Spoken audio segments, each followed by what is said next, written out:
So now let's see how we can work around with the sDetect effect inside of Corel Draw.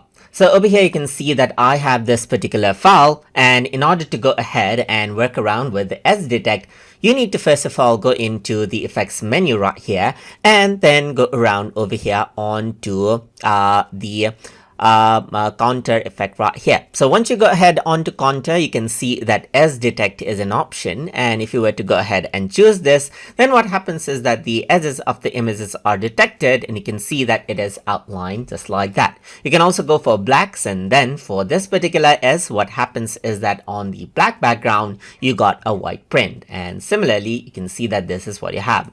You can also go ahead right here and change around the color for the background, as you can see right here, and get the color in which you want right here, just like this as well.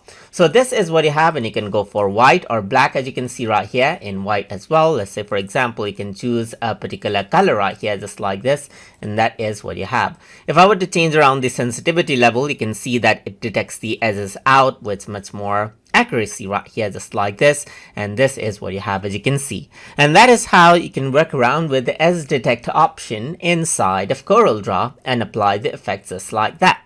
So I hope you guys learned something as always, and as always, please like, comment, share and subscribe.